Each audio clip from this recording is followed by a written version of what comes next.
Karena apa? Nabi bilang ada 3 yang menemani pelungguh ketika di alam kubur.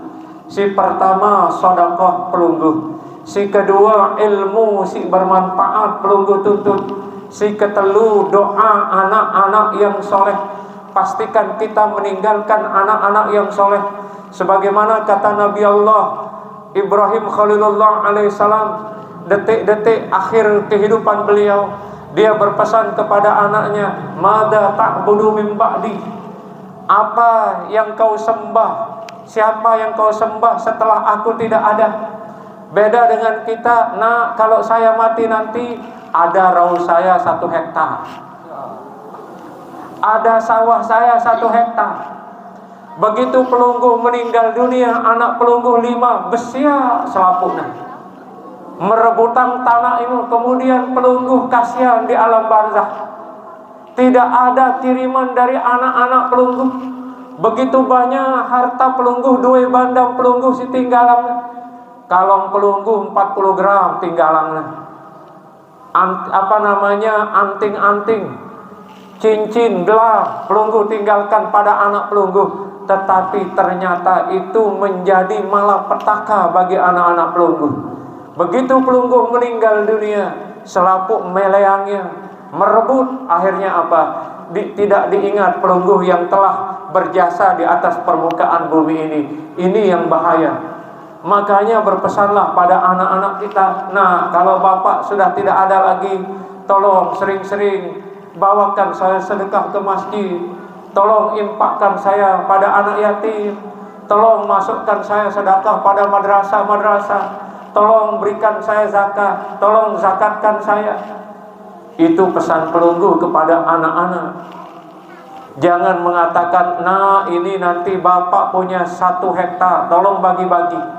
Bila perlu jual dulu itu semuanya, lalu kemudian kasih masjid sebagian, kemudian bagikan anak-anak pelungguh. Kalau sudah pelungguh sudah berdeposito di masjid, ada tabungan waktu nanti akan pelungguh meninggal, amanlah pelungguh di dalam kubur.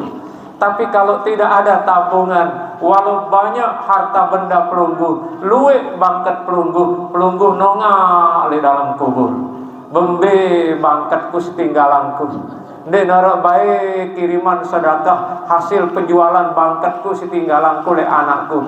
Maka ibu menjadi gelisah, bapak menjadi gelisah, padahal harta banyak pelungguh tinggalkan, tetapi anak-anak pelungguh tidak mau tahu tentang nasib pelungguh di alam barzah. Ini yang berbahaya bapak ibu.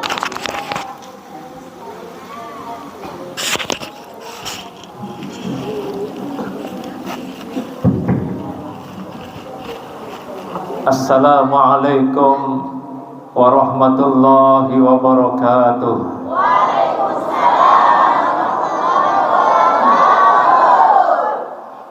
Allahumma lakal hamdu wa ilaikal mustaka wa antal musta'an. La hawla wa la quwwata illa billahil aliyyil azim. Subhanaka la ilma lana illa ma 'allamtana innaka antal alimul hakim.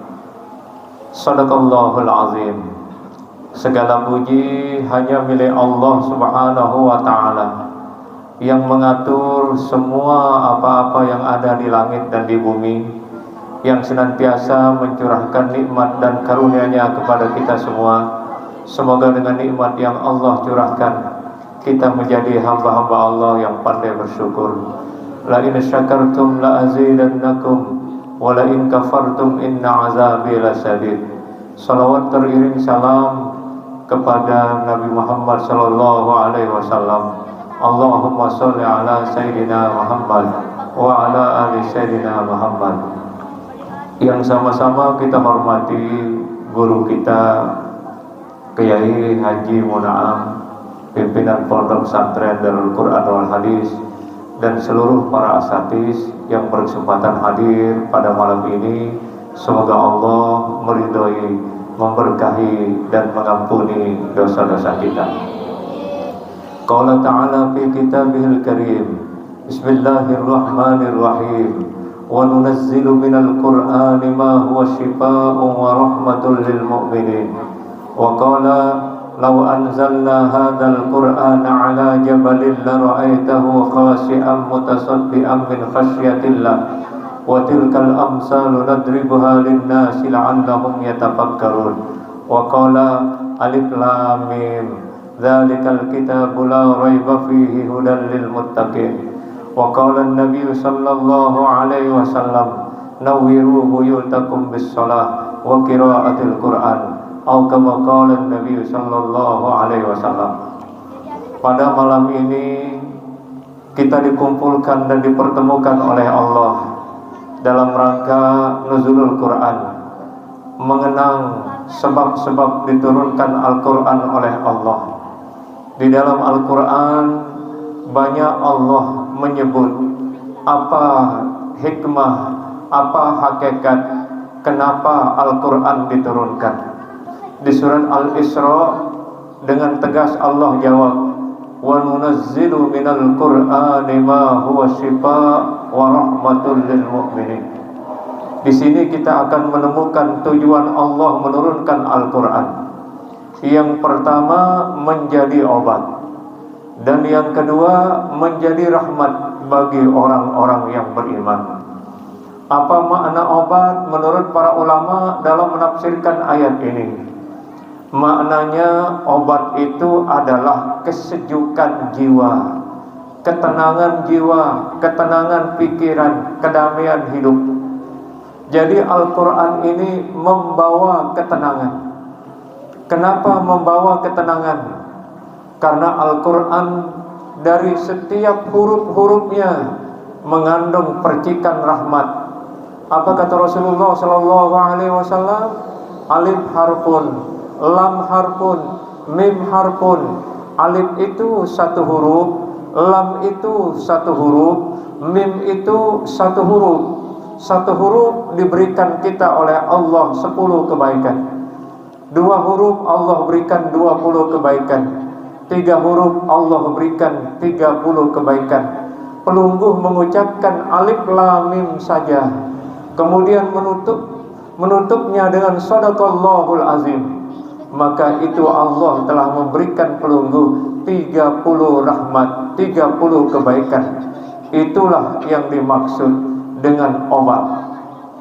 Obat yang membuat manusia menjadi tenang.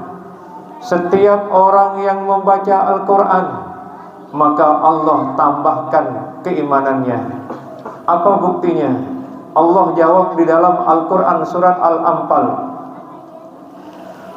wa idza tuliyat alaihim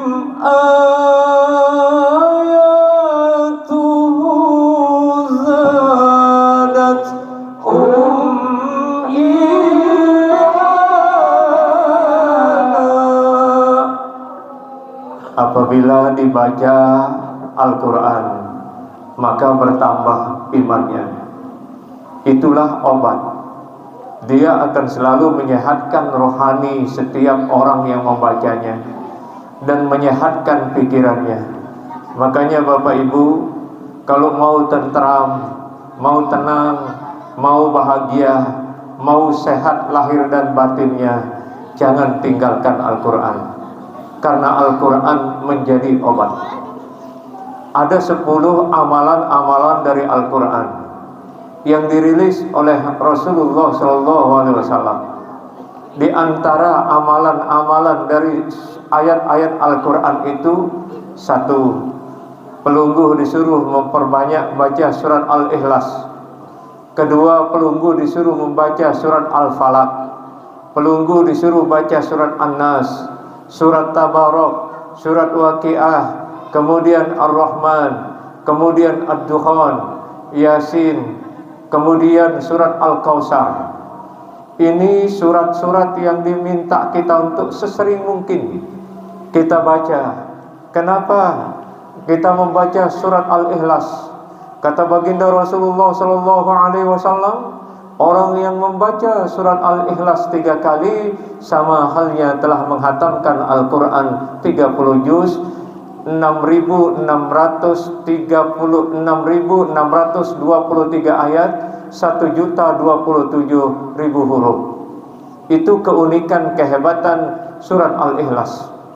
Dan dalam satu riwayat ada seorang yang bernama Muawiyah. Ketika pada waktu itu Rasulullah SAW sedang selesai perang Badar. Kemudian beliau duduk-duduk bersama sahabatnya. Dia menyaksikan, menatap langit, tidak ada cahaya matahari yang keluar. Lalu beliau bertanya, sahabat, kumbekna ampun denara cahaya matahari jelo ini. Mbe anang cahaya matahari ini. Tidak lama kemudian malaikat Jibril turun. Ya Muhammad, cahaya matahari hari ini tidak tampak, karena kami diperintahkan oleh Allah 70.000 malaikat akan turun ke dunia ini untuk menyolatkan salah satu jenazah orang yang bernama Muawiyah. Penasaran Rasulullah SAW, lalu bertanya kepada malaikat Jibril, ya Jibril, siapa Muawiyah itu? Maka Jibril mengatakan, apakah engkau mau ikut ngelayat wahai Rasulullah? Maka beliau mengatakan iya. Dibawalah beliau ngelayat ke Madinah. Begitu selesai sholat, Rasulullah SAW penasaran menyaksikan begitu banyak orang-orang yang hadir. Bayangkan 70.000 malaikat hadir menyalatkan jasad Muawiyah ini. Kemudian disusul dengan para ulama-ulama, disusul dengan anggota masyarakat yang begitu tumpah ruah hadir di masjid. Rasulullah SAW bertanya kepada malaikat Jibril, ya Jibril, apa amalan orang ini di dunia sehingga engkau datang menyalatkan orang ini beserta 70.000 malaikat yang lain dan begitu banyak ulama-ulama yang hadir? Maka Jibril menjawab, ya Muhammad, ketahuilah, orang ini dulu semasa hidupnya di dunia selalu membaca suratul Ikhlas. Ini amalan-amalan yang ditinggalkan kita oleh Rasulullah SAW. Lebih-lebih situasi kondisi dunia yang saat sekarang ini, begitu banyak tantangan-tantangan yang kita hadapi, banyak cobaan-cobaan. Di Timur Tengah terjadi perang Iran, kemudian lawan Israel dan Amerika, berimbas ke Timur Tengah lainnya di negara Arab, dan kita juga bangsa Indonesia ini. Maka yang paling banyak saat ini kita lakukan adalah mendekat dengan Al-Quran dan memperbanyak ayat-ayat Al-Quran. Dulu sebelum Nabi meninggal dunia, dia berpesan kepada sahabat-sahabatnya, wahai sahabatku, aku tinggalkan kalian dua pusaka yang tidak akan pernah menyesatkan kalian selama-lamanya, yakni Al-Quran dan Al-Hadis. Makanya Nabi ngingatin tiang pelunggu. Kata Nabi, nawwiru buyutakum bis-shalah wa qiraatil Quran. Terangilah rumah kalian dengan apa? Dengan salat dan bacaan Al-Quran. Jadi Al-Quran ini jeri cahaya lek bale langgak tah. Era si temate wah lek dalam kubur jeri cahaya. Lek jelo kiamat waktu nu terkumpulan kita lek padang mahsyar, dia akan menjadi cahaya. Bahkan Nabi mengatakan, Iqra'ul Quran ya'ti yaumal qiyamati syafi'an li ashabi. Baca Al-Quran, karena Al-Quran itu akan menjadi syafaat, menjadi pelindung, menjadi penolong pelunggu. Kalau pelunggu tidak mampu membaca surat-surat yang panjang, bacalah surat Al-Ikhlas, bacalah surat Al-Kautsar yang pendek-pendek. Karena itu anjuran Rasulullah SAW. Apa kata Rasulullah SAW? Pada baca surat Al-Kautsar, karena kelak di hari kiamat banyak orang yang kehausan.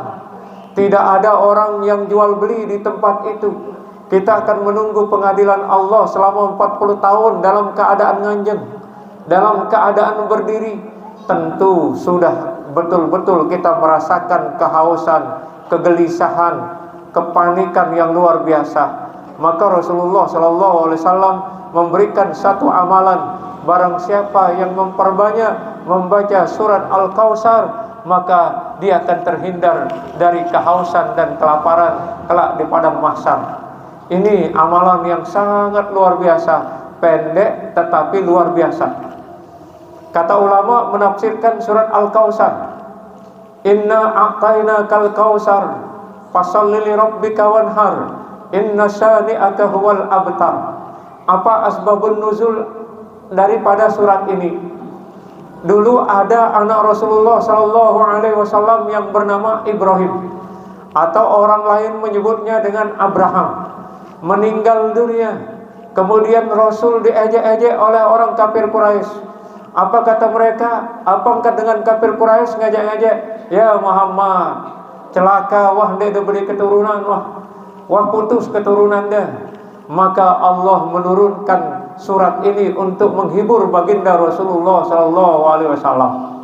Apa maknanya? Inna a'tayna kal kausar. Sesungguhnya kami telah memberikan engkau nikmat yang banyak.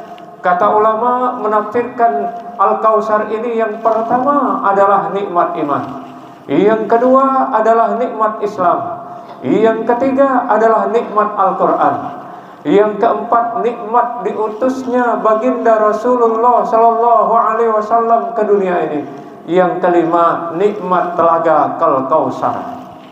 Yang pertama nikmat iman. Allah telah memberikan nikmat yang paling dahsyat di dalam diri kita, namanya nikmat iman. Maka di dalam Al-Quran banyak kata-kata iman disebut. Di antaranya di surat Al-Anfal tadi, innamal mu'minuna alladzina idza dzukirallahu wajilat qulubuhum wa idza tuliyat alaihim ayatuhu zadatuhum imana wa ala rabbihim yatawakkalun. Apabila disebut asma Allah gemetar hatinya. Pada apabila terpanggil untuk melaksanakan sholat, dipanggil untuk melaksanakan ibadah, jangan sekali-kali pelungguh meremehkan panggilan itu. Jangan sekali-kali pelungguh melalaikan panggilan itu. Karena tidak ada panggilan yang istimewa di alam semesta ini kecuali panggilan Allah. Di antara panggilan-panggilan Allah itu, pelungguh dituntut untuk melaksanakan kewajiban 5 kali sehari semalam. Apa kata Allah di dalam Al-Quran surat Fussilat? Wa man ahsanu qawlan mimman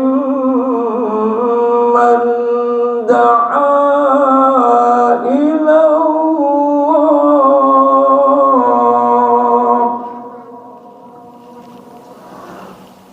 وَمَنْ أَحْسَنُ قَوْلًا مِّمَّنْ دَعَا إِلَى اللَّهِ وَعَمِلَ صَالِحًا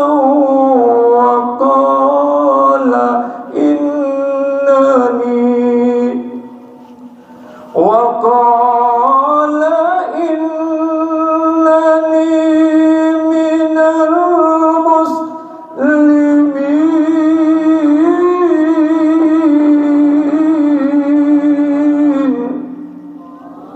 siapakah yang terbaik ucapannya? Kata Allah, mereka yang menyeru orang ke jalan Allah. Makanya ayat ini dijawab oleh Allah, ud'u ila sabili rabbika bil hikmah wal mau'izatil hasanah wajadilhum billati hiya ahsan. Serulah manusia ke jalan Tuhanmu dengan penuh hikmah, dengan kebijaksanaan dan peringatan-peringatan yang baik. Kalau ada perbedaan perdebatan, maka berdebatlah dengan cara yang baik. Ini Allah memberikan kita tips dalam berdakwah. Dimanapun kita berdakwah harus menyebar kebaikan, sehingga kebaikan itu bisa dijalankan oleh orang yang mendengarnya. Kebaikan itu akan beruntun untuk dibawa menjadi bekal kita pulang nanti ke alam barzah. Ndek nara si bau terjauh Bapak Ibu. Walau bagaimanapun pelungguh punya kekayaan yang banyak, mobil yang banyak, rumah-rumah mewah, sawah-sawah luas, harta melimpah ruah, begitu kita meninggal dunia, kata Luqmanul Hakim, maka disitulah tubuh manusia terbagi menjadi 3. Satu untuk Allah, satu untuk manusia dan satu untuk tanah, satu untuk Allah ruh pelunggu. Makanya Allah katakan, wa yas'alunaka 'anir ruh qulir ruhu min amri rabbi wa ma utitum minal ilmi illa qalila. Ya Muhammad, kata Allah, jikalau ada hamba-hambaku bertanya tentang ruh, katakan ruh itu adalah urusanku, dan aku memberikan ilmu pengetahuan amat sangat sedikit bagi manusia. Maka ketika pelunggu berbuat baik di dunia ini dengan amalan-amalan yang soleh, amalan-amalan yang tulus, maka ruh kita akan selamat sampai kepada Allah. Tapi sebaliknya, kalau kemudian kita di dunia ini banyak melakukan kejahatan-kejahatan, larangan-larangan Allah, maka ruh kita tidak akan pernah sampai kehadiran Allah.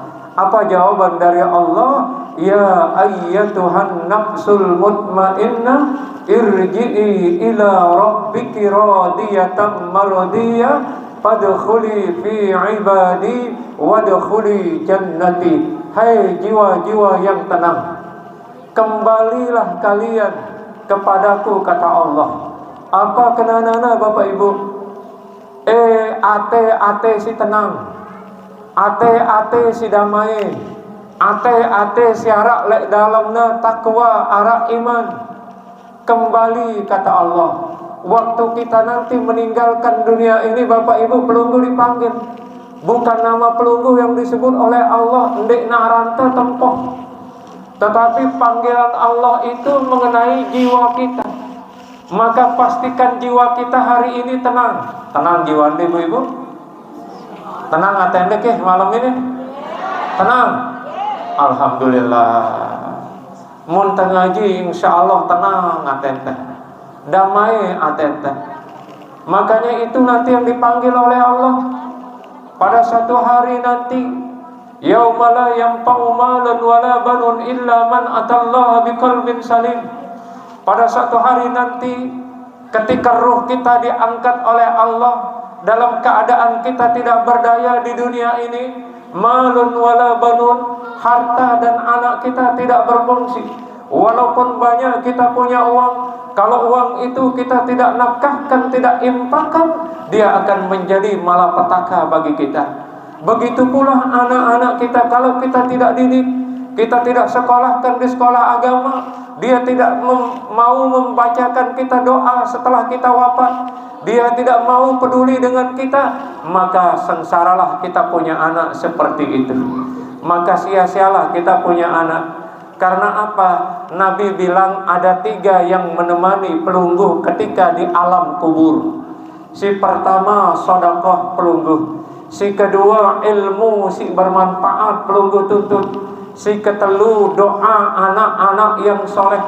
Pastikan kita meninggalkan anak-anak yang soleh, sebagaimana kata Nabi Allah Ibrahim Khalilullah alaihissalam, detik-detik akhir kehidupan beliau, dia berpesan kepada anaknya, "Mada ta'budu min ba'di?" Apa yang kau sembah? Siapa yang kau sembah setelah aku tidak ada? Beda dengan kita, nah kalau saya mati nanti ada raus saya 1 hektar, ada sawah saya 1 hektar. Begitu pelunggu meninggal dunia, anak pelunggu 5 besia selaputnya merebutan tanah itu. Kemudian pelunggu kasihan di alam barzah, tidak ada kiriman dari anak-anak pelunggu. Begitu banyak harta pelunggu, 2 bandam pelunggu si tinggalan. Kalong pelunggu 40 gram tinggalan. Anting-anting, cincin, gelang pelunggu tinggalkan pada anak pelunggu. Tetapi ternyata itu menjadi malapetaka bagi anak-anak pelunggu. Begitu pelunggu meninggal dunia, selaput meleangnya merebut, akhirnya apa? Tidak diingat pelunggu yang telah berjasa di atas permukaan bumi ini. Ini yang bahaya. Makanya berpesanlah pada anak-anak kita, nah kalau bapak sudah tidak ada lagi, tolong sering-sering bawakan saya sedekah ke masjid. tolong infakkan saya pada anak yatim, tolong masukkan saya sedekah pada madrasah-madrasah, tolong berikan saya zakat, tolong zakatkan saya. Itu pesan pelunggu kepada anak-anak. Jangan mengatakan, nah ini nanti bapak punya 1 hektar, tolong bagi-bagi. Bila perlu jual dulu itu semuanya, lalu kemudian kasih masjid sebagian, kemudian bagikan anak-anak pelunggu. Kalau sudah pelunggu sudah berdeposito di masjid, ada tabungan waktu nanti akan pelunggu meninggal, amanlah pelunggu di dalam kubur.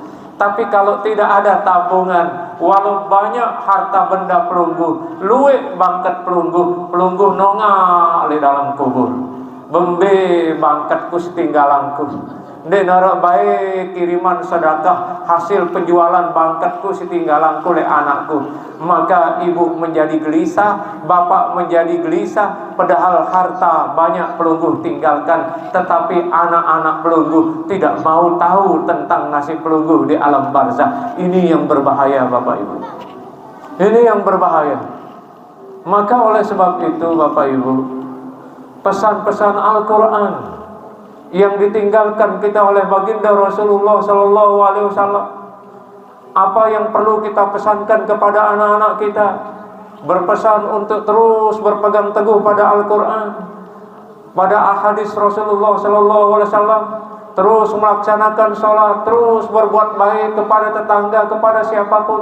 Itu pesan yang indah bila mana menjelang akhir hayat kita, kita mampu mengungkapkan kalimat-kalimat itu, atau di saat kita masih hidup, kita berpesan kepada anak kita dengan pesan-pesan kebaikan, maka bahagialah pelunggu di alam barzah. Lalu yang kembali kepada pelunggu, kata Luqmanul Hakim, amal-amal soleh pelunggu. Jadi amalan-amalan soleh itu akan kembali kepada diri pelunggu, bukan kembali kepada orang lain. In ahsantum ahsantum li anfusikum wa in asatum falaha. Kebaikan yang pelunggu lakukan akan kembali pada diri pelunggu. Keburukan yang pelunggu lakukan akan kembali kepada diri pelunggu. Kalau bahasa dengan telaga lebur, bagus pegawe, bagus pedait, lenge tegawe, lenge tedait, jagung detalat, jagung dedait. Darak dengan alat puntik bebuak jagung, arah le telaga lebur. Sidan alat loma terus bebuak kacang, tidak akan pernah ada. Jadi sederhananya hidup ini adalah semua kebaikan yang pelunggu lakukan bakalan kembali pada diri kita.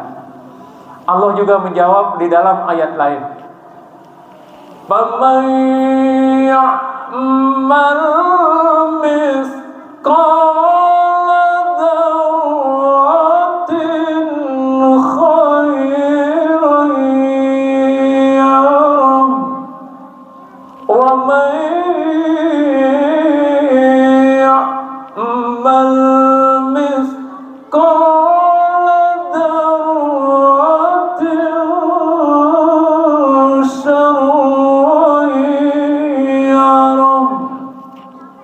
kebaikan yang pelunggu, sekecil apapun kebaikan yang pelunggu lakukan, bakalan kita tunai.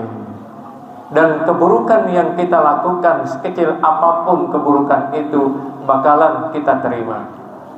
Maka malam ini malam terindah buat kita, merenungi turunnya Al-Quran yang menjadi sumber hukum. Dan Al-Quran semuanya ada di dalamnya, mau nuklir, mau ekonomi, mau astronomi, mau geografi, mau pertanian. Semua ilmu-ilmu yang ada di dunia ini telah ada di dalam Al-Quran. Makanya kita kembali orang-orang Iran yang sekarang, yang telah berjuang membela saudara-saudara kita di Palestina. Ketika mereka melepas nuklirnya, dia mengeluarkan surat Al-Anfal. Di situ yang dikaji oleh para ulama-ulama tentang nuklir. Maka apa yang diucapkan oleh orang Iran? Wa ma ramaita iz ramaita walakinnallaha harama. Ndek nesida ngelempar dengan Allah Ta'ala, lagu aku ngelempar.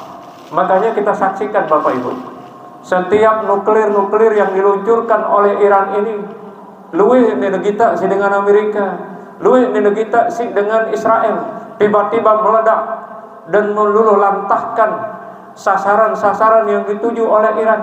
Kenapa? Setiap dia mengeluarkan nuklirnya tidak pernah melepas ayat-ayat Allah.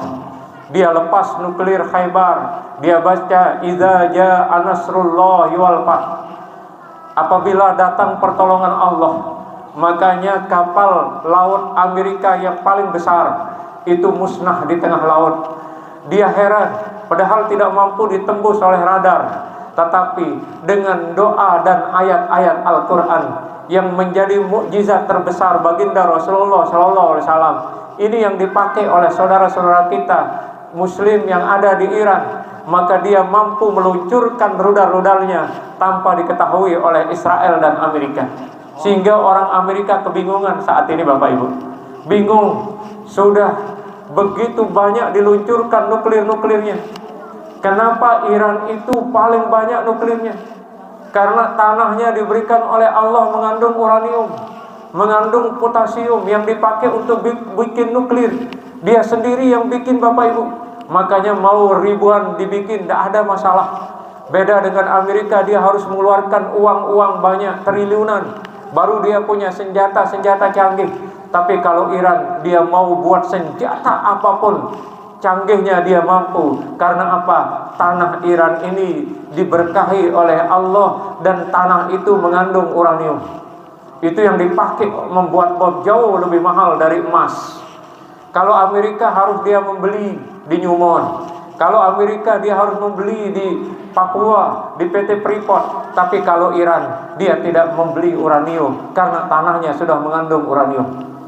Dan kalau kita lihat dalam sejarah peradaban dunia, dulu Iran ini namanya Persia, penakluk dunia, Afrika, Eropa, Romawi, semuanya.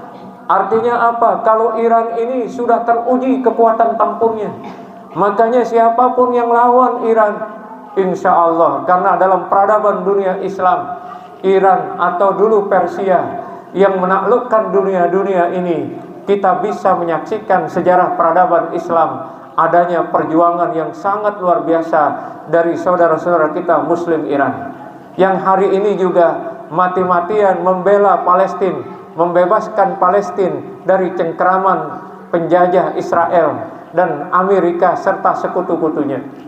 Makanya di dalam Al-Quran surat Al-Isra sudah dijelaskan oleh Allah, orang-orang Bani Israel ini melakukan kejahatan 2 kali di bumi. Latufsidunna fil ardi marratain wa la ta'lunna 'uluwan kabira. Kata ulama menafsirkan ayat ini, kerusakan apa yang dilakukan 2 kali oleh orang-orang Israel? Dia pernah membantai para nabi pada saat masa lalu. Ada banyak nabi yang sudah dimusuhi, bahkan ada yang meninggal dunia, yang tewas di tangan orang-orang Israel. Ada Nabi Zakaria juga digergaji secara sadis. Itu sebabnya orang-orang Israel itu mengadakan kerusakan, dikatakan mengadakan kerusakan 2 kali. Lalu kerusakan yang kedua sekarang ini, dia kepingin mengambil Aqsa, dia kepingin memusnahkan orang-orang yang ada di Palestina. Nah, inilah kejahatan-kejahatan yang dilakukan, sudah ada di dalam Al-Quran. Dan kita tidak khawatir sebagai orang Islam. Cukup pelungguh kirimkan doa buat saudara-saudara kita yang Muslim. Karena kita tidak mampu berjuang ke sana, maka kewajiban kita sebagai saudara Muslim adalah mendoakan saudara-saudara kita yang teraniaya, yang terzalimi saat ini. Dan tiang yakin insya Allah, Allah akan menolong saudara-saudara kita yang betul-betul berjuang di jalan Allah. Buktinya sekarang sudah berapa banyak pangkalan-pangkalan Amerika.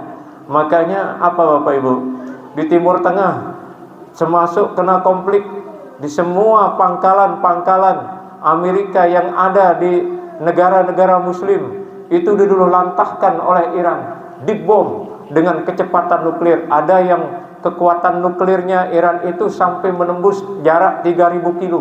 La ilaha illallah. Kalau 3000 kilo dilepas dari sepotong ini, rata Lombok ini Bapak Ibu. Semua. Kita kan tidak bisa 3000 kilo, ini dekat sekotong dengan Lombok Timur. Itu paling 100-an kilo atau mungkin 80-an kilo. Kalau dari Lombok Timur ke Mataram itu sudah sampai 60 kilo. Nah, belum dapat 1000. Kalau dilepas dari sekotong ini semua rata, Lombok Tengah, Lombok Timur. Itu karena jangkauan rudalnya orang-orang Iran ini kan sampai ada yang kapasitas kekuatan jangkauannya itu sampai 3000 kilo. Ada yang 2000 kilo, ada yang 1500 kilo. Subhanallah. Ini kekuatan nuklir yang dimiliki oleh Iran. Untuk apa? Membela saudara-saudara kita yang sudah lama terjajah, yakni saudara-saudara kita yang ada di Palestina. Dan semuanya sudah ada di dalam Al-Quran. Makanya Al-Quran menceritakan perjuangan masa lalu, kemudian masa sekarang, masa yang akan datang. Bahkan jutaan tahun belum kejadian sudah ada di dalam Al-Quran. Terkait dengan neraka sudah diberitakan oleh Allah. Terkait dengan surga telah diberitakan oleh Allah. Terkait dengan negeri akhirat sudah diberitakan. Dengan terjadinya kiamat nanti, habis alam semesta ini dulu lantah, sudah diberitakan oleh Al-Quran. Apa maunya pelungguh di dalam Al-Quran sudah lengkap. Tinggal sekarang kita mau nggak mengamalkan Al-Quran itu. Nah, kata Imam Munawir, kenapa umat Islam mengalami kemunduran? Pertama, karena kita jauh dari Al-Quran. Padahal Al-Quran memberikan spirit. Contoh, ya ma'syarul jinni wal insi in istata'tum an tanfudu min aqtaris samawati wal ard famfuzu la tanfuzuna illa bisultan. Hai bangsa jin dan manusia, jikalau kamu sanggup melintasi langit, kata Allah, please, kata Allah, lintasi. Kamu tidak akan mampu. Dan kalau kamu mampu melintasi bumi, silakan kau geledah bumi ini. Kalian tidak akan mampu melainkan dengan kekuatan, yakni ilmu pengetahuan. Si pertama maju dengan Islam, Bapak Ibu. Ndekna dengan Amerika, ndekna dengan Cina, ndekna dengan India. Tetapi orang-orang Islam dulu, kita kenal ada namanya Al-Farabi, kita kenal ada namanya Al-Kindi, kita kenal ada namanya Ibnu Sina, ada namanya Ibnu Khaldun, penemu sosiologi. Kemudian ada namanya Ibnu Rus, penemu beras. Makanya dikatakan rais dalam bahasa Arab aruzah. Itu penemunya orang Islam. Namun kenapa umat Islam mengalami kemunduran? Kita pernah terjajah dulu oleh tentara Hulagu. Baghdad yang menjadi pusat peradaban Islam. Dulu namanya Baghdad, sekarang namanya Irak. Di situ ada 40.000 kitab yang dimiliki oleh umat Islam. Itu dijarah oleh tentara Hulagu. Kemudian ditranslate bahasanya, disalin dengan bahasa Tionghoa, disalin dengan bahasa Cina, disalin dengan bahasa Mongol, kemudian disalin dengan bahasa Inggris. Maka setelah disalin, umat Islam tidak bisa membaca kitab-kitab itu. Sedikit yang bisa membacanya, tidak semua bisa membacanya. Akhirnya apa? Setelah dikuasai lalu dibakar. Bayangkan 40.000 kitab tertunu. Apa bahasa Anda, tunu atau bakar? Sedut. 40.000 kitab tersedut. Terus kemudian dikumpulkan abunya, lalu dibuang di sungai Tigris. 3 bulan sungai Tigris ini hitam. 3 bulan sungai Tigris itu hitam dengan abu kitab itu. Bayangkan berapa banyak kitab-kitab yang telah ditulis oleh umat-umat Islam, oleh pakar-pakar Islam, oleh ulama-ulama pada saat itu. Namun dijarah kemudian dibakar, tersedut kitab niki. Disitulah umat Islam mulai kehilangan jati diri.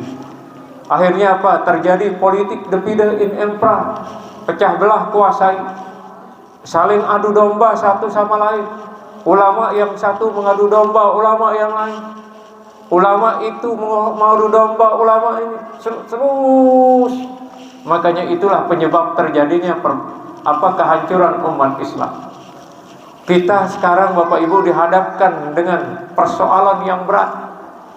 Saya ingin tekankan kepada pelunggu, walaupun saudara-saudara kita di Iran itu banyak yang Syiah, tapi tidak semua Syiah itu ekstrim.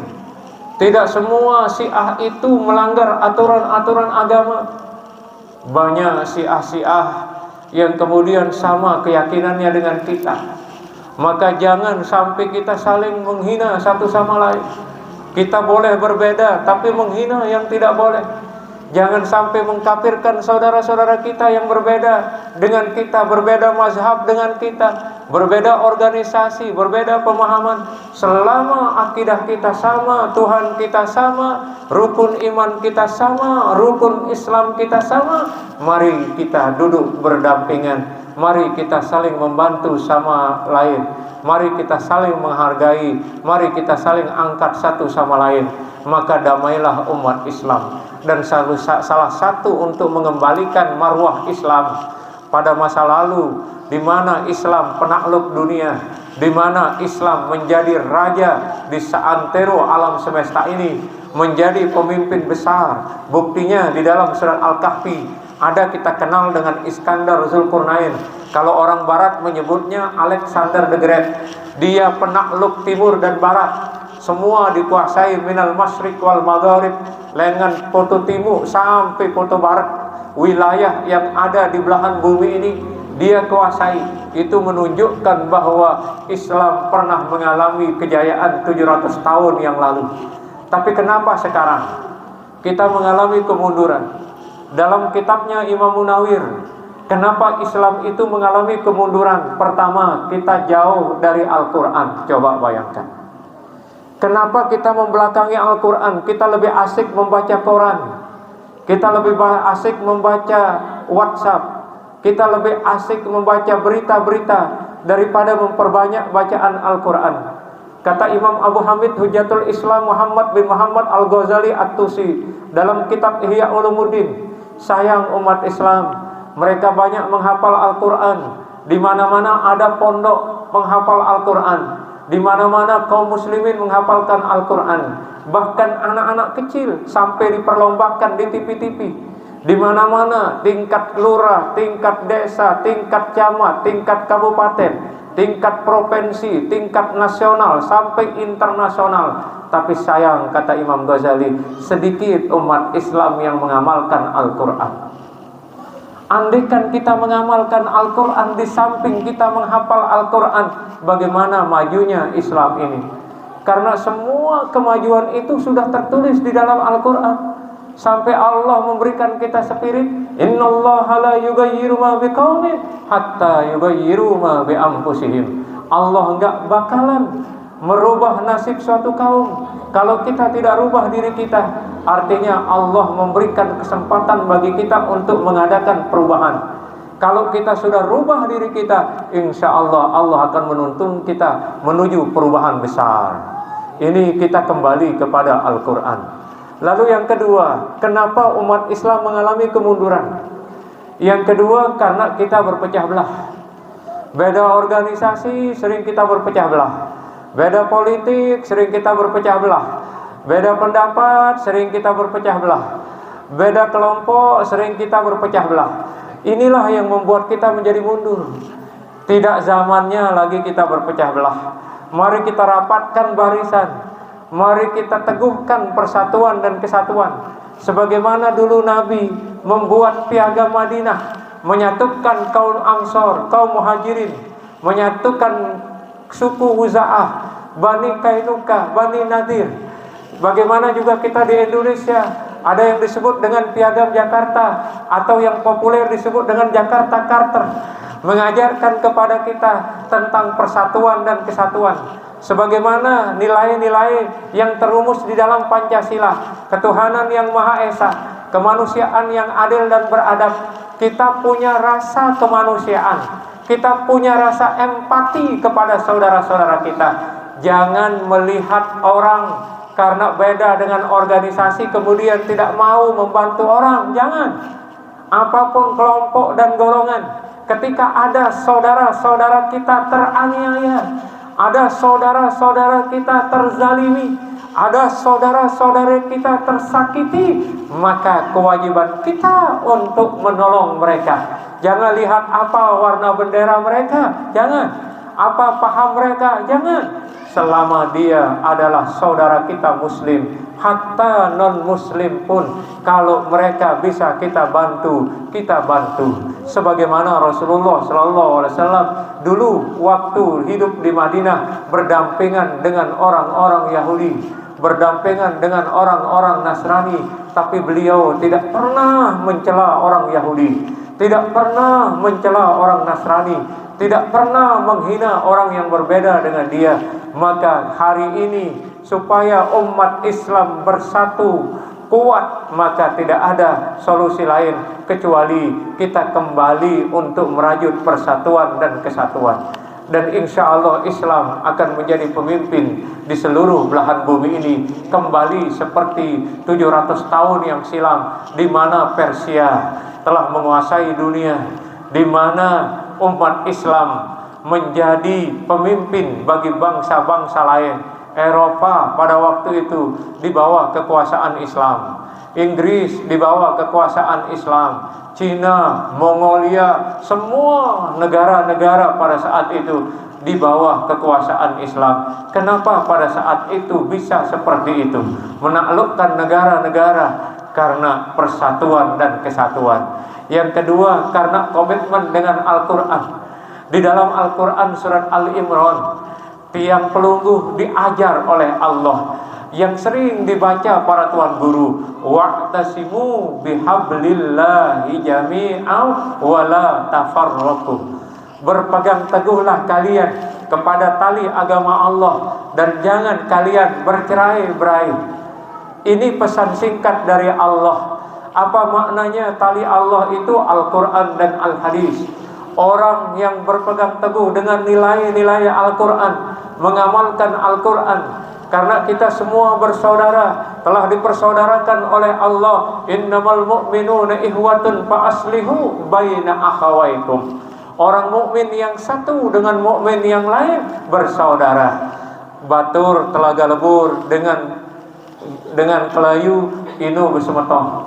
Yang putih yang terpanggil datang ke sini Bapak Ibu. Begitu dipanggil, bisa nggak ngisi acara? Terbayang pelungguh semua. Jarak tempuh dari Kelayu di sini, bayangkan 2 jaman lebih. Tetapi karena ada di dalam hati kita, ditaruh, diletakkan oleh Allah rasa cinta, rasa persaudaraan, maka terasa singkat perjalanan tiang datang ke sini. Kenapa? Karena kita saling menyayangi satu sama lain. Mudah-mudahan ini terus kita bawa sampai kita meninggal dunia. Dan kayaknya kita semua yang ada di sini meridap tiang siwah bedait puluhan tahun. Padahal baru-baru ini tiang kenal dengan ayahanda, Bapak Tuan Guru Kiai Munaan. Ketemu di Lombok Tengah hanya beberapa menit. Kok tiba-tiba diajak tiang ke sini. Terus kemudian ketemu dengan pelungguh, wajah-wajah yang polos, wajah-wajah yang tulus, hati-hati yang tulus, dengan kesederhanaan, dengan jiwa-jiwa yang baik, dengan cinta kasih sayang yang luar biasa. Makanya begitu dipanggil datang ke sini, saya tidak pikir 2 kali. Oh, semeton tiang, le sekotong le tiang. Maka sampailah kita ke tempat ini. Jarak jauh tidak akan bisa memisahkan cinta dan kasih sayang kita. Coba bayangkan, kalau andai kata rata-rata kita semua spirit cinta di dalam hati kita, saling menyayangi antar muslim yang satu dengan muslim yang lain, hatta di pucuk gunung kita bisa ketemu, meluangkan waktu kita untuk bisa bertemu dengan saudara kita, walaupun hanya sebentar. Karena apa? Setiap 2 orang bertemu, ini 2 kita, dan 2 dengan ratusan kita bertemu malam ini. 2 orang ketemu, satu sama lain, muslim yang satu dengan muslim yang lain. Kemudian mereka berjabat tangan, lalu dosa-dosa mereka digugurkan oleh Allah dari sela-sela jari mereka. Ini si kangen tiang. Temau berselamat, semeton teh serelis kotong saling mendoakan. maka itulah amal jariah yang kita bawa meninggal dunia. Coba bayangkan, cinta kasih itu masing-masing tertanam di diri pada selapu. Insya Allah aman itu pada selapu. Mbembe tahu kemudian kita saling mendoakan satu sama lain, maka Islam itu akan jaya di seluruh bumi Allah ini apabila umat Islam saling menyayangi, saling mencintai satu sama lain. Kata Nabi, disebutkan di dalam hadis beliau, al-mu'minun kal bunyani yashuddu ba'duhum ba'duh. Dengan beriman itu laksana satu tubuh yang saling menguatkan. Apabila ada yang sakit, maka kita merasa sakit.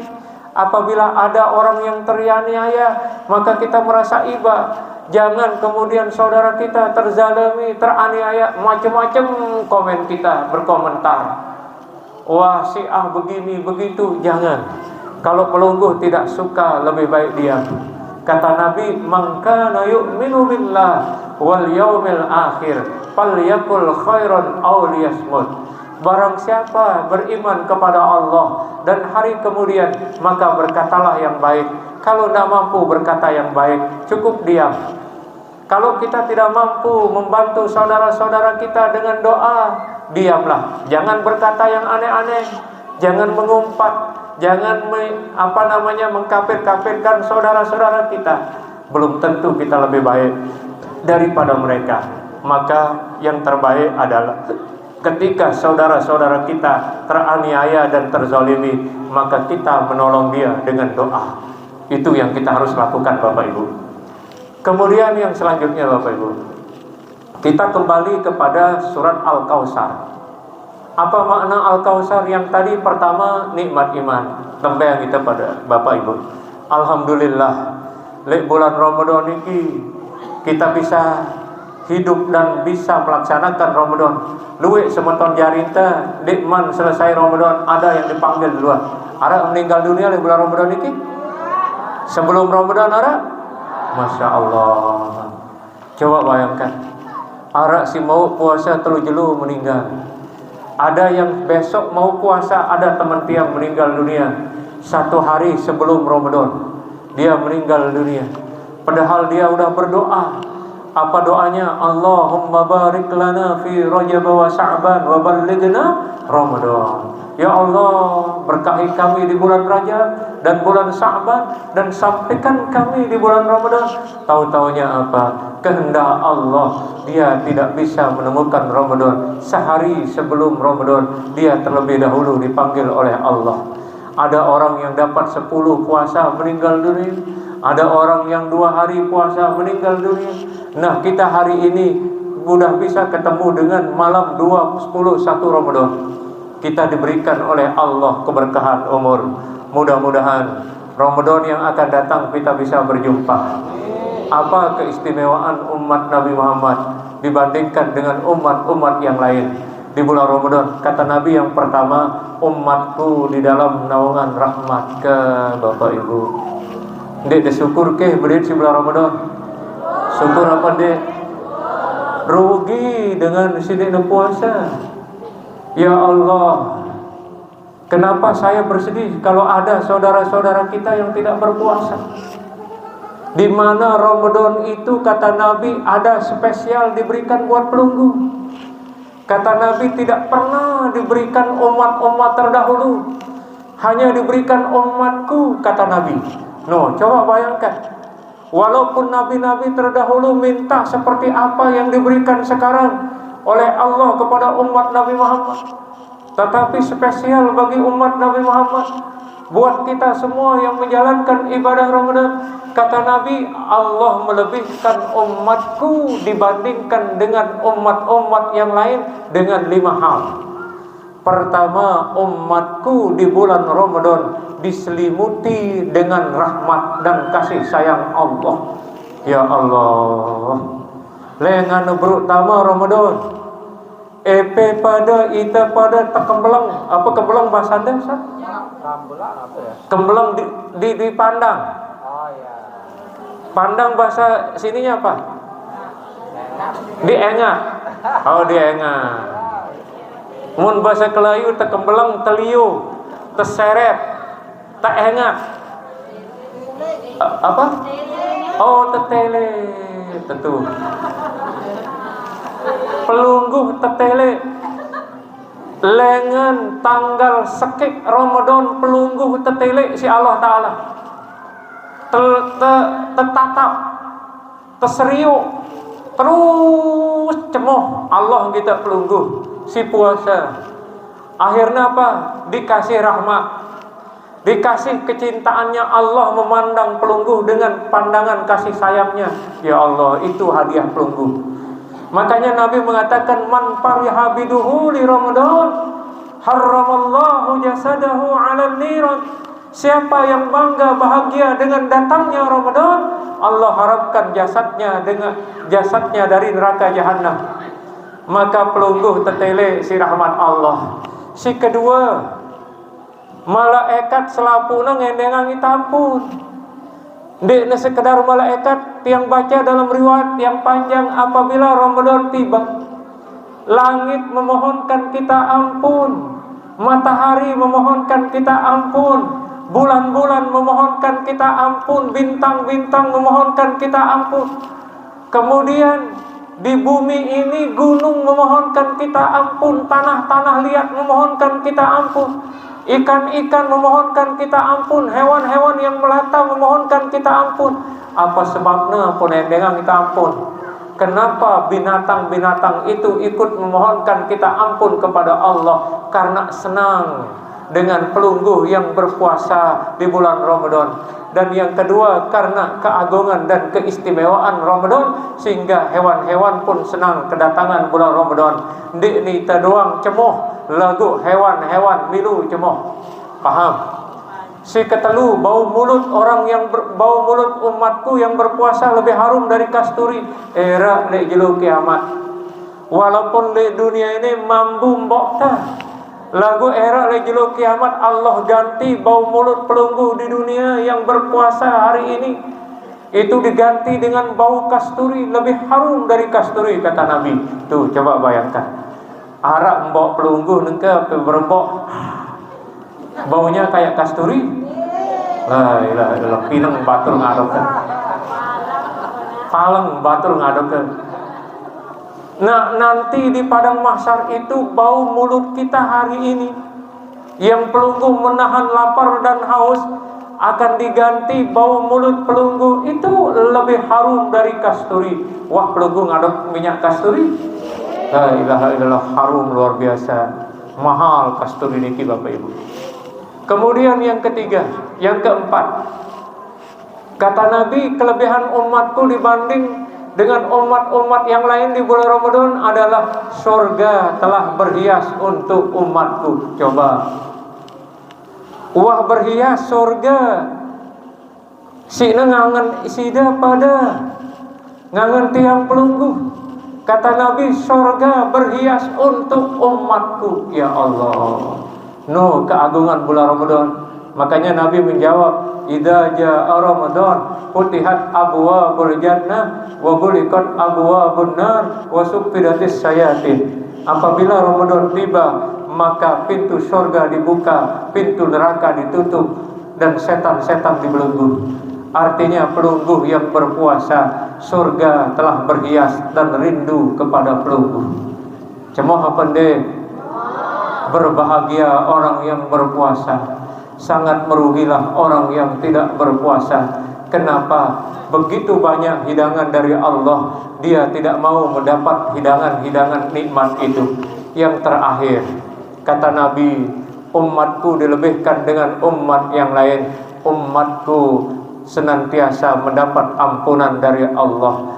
Makanya Nabi mengatakan, man shoma ramadhana imanan wa ihtisaban ghufira lahu ma taqaddama min dzambi. Saya puasa di bulan Ramadan dengan penuh keyakinan dan keimanan, maka Allah mengampuni dosa-dosanya yang telah lewat. Nengke wah tanggal 20 seke tiang tuna selit pelungguh. Ini malam-malam terakhir dedek tinggalang masjid. Dedek tinggalan terawih.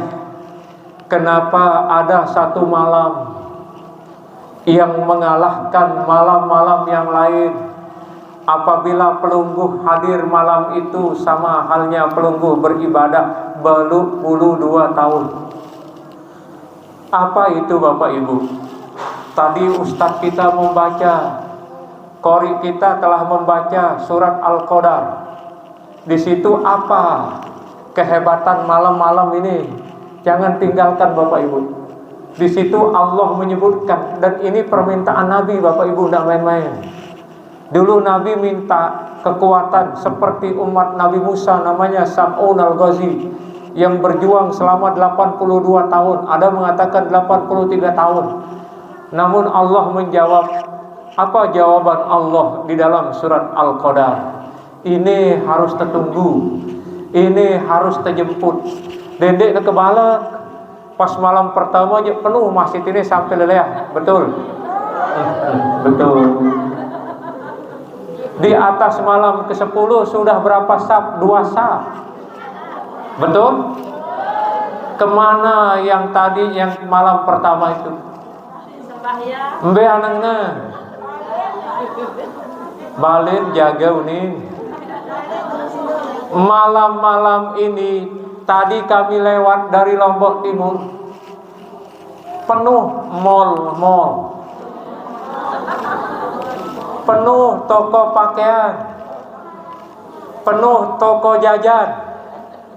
Mereka sanggup meninggalkan tarawih demi baju baru. Ya Allah, rugi. Si kenanana Idul Fitri itu Bapak Ibu, yang namanya Idul Fitri itu adalah iman kita baru.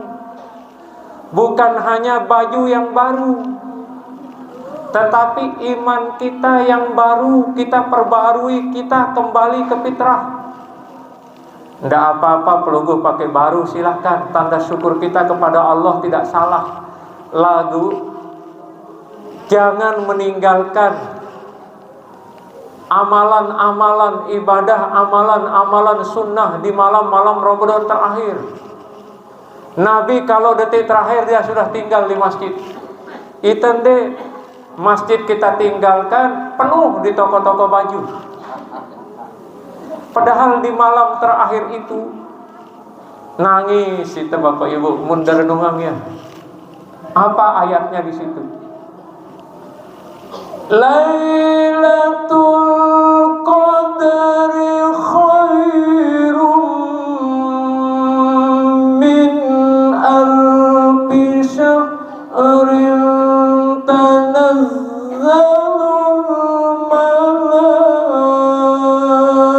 malaikatu waruh fiha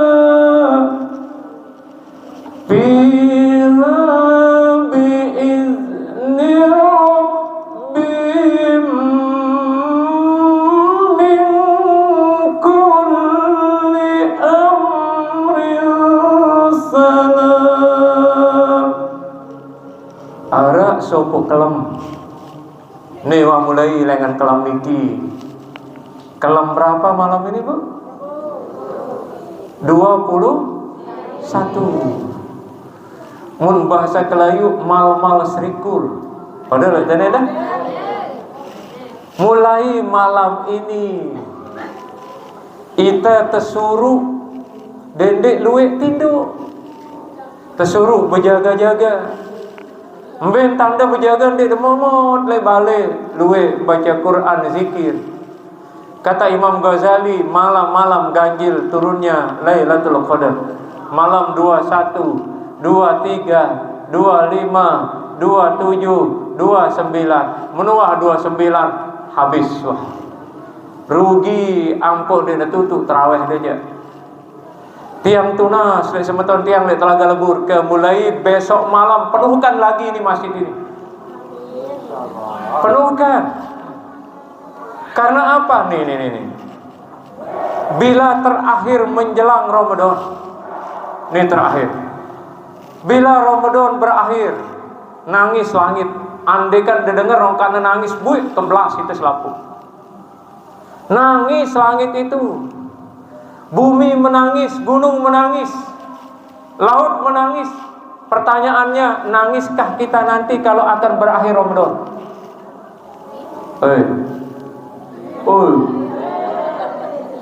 Ara ida nangis cuma ke saya ditinggalkan. Bulan Ramadan ada nggak?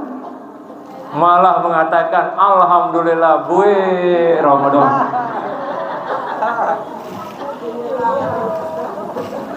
Sekarang aja ada orang bikin status, Bu. Apa statusnya? Sebentar lagi Lebaran. Ya Allah. Makanya Nabi mengatakan, andaikan kalian tahu kelebihan Ramadan, kalian menginginkan Ramadan itu sepanjang tahun tidak berhenti-henti. Tapi karena kalian tidak tahu, bayangkan di bulan Ramadan Allah turunkan rahmat, Allah turunkan pengampunan, Allah bebaskan dari neraka jahanam. Apalagi kurangnya kita dikasih oleh Allah. Terus pelunggu malas detik-detik terakhir, rugi. Tolong beli baju besok pagi, jangan beli malam-malam. Ibu-ibu besok bikin jajan pagi-pagi, jangan malam-malam. Kasihan kalau malam-malam bikin jajan, terawih enggak rugi.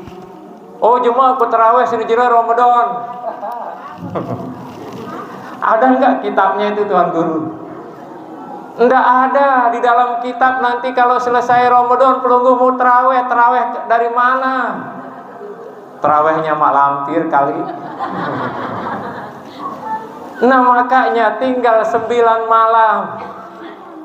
Pelunggu hadir di masjid, tinggalkan jajah koma, tinggalkan keciput motong, tinggalkan jajah kuping gajah, kuping bebek, kuping sapi. Jangan kalah dengan terawih, jangan tinggalkan gara-gara itu. Jangan tinggalkan terawih. Sanggup Ibu? Insya Allah. Ini terakhir Bapak Ibu. Ndak tenyesal jemaah. Ndak tenyesal. Bayangkan semua benda-benda langit itu menangis, tapi kita tidak pernah menangis akan kehilangan Ramadan. Justru dari sekarang udah buat status, lihat baju baruku, sebentar lagi Lebaran. La ilaha illallah. Kayak tak tadi jeluk ke? Sudah larut malam niki Bapak Ibu, jam 10:30. Iya 10:30. Mudah-mudahan melene jam 4 ngene Tuan Guru. Tiang je siap-siap doang. Bau tiang sampai jam sekek ngaji. Deman buik surat Al-Kausar. Lagu pelunggu bebareh lemes ndera angan nyaur. Cukup ini aja ya. Insyaallah nanti halal bihalal kita akan ketemu di sini lagi nggih. Mudah-mudahan halal bihalal yang akan datang kita bisa berjumpa. Baik Bapak Ibu, dengan peringatan Nuzulul Quran malam ini, mari kita perbanyak membaca Al-Quran, mengamalkan Al-Quran, menjadi bekal kita kelak di hari kemudian, dan menjadi cahaya kita di alam barzakh. Terima kasih atas segala perhatian. Mohon maaf atas segala kekurangan. Wa ma taufiqi illa billah. Alaihi tawakkaltu wa ilaihi unib. Wallahu waliyut taufiq. Assalamualaikum warahmatullahi wabarakatuh.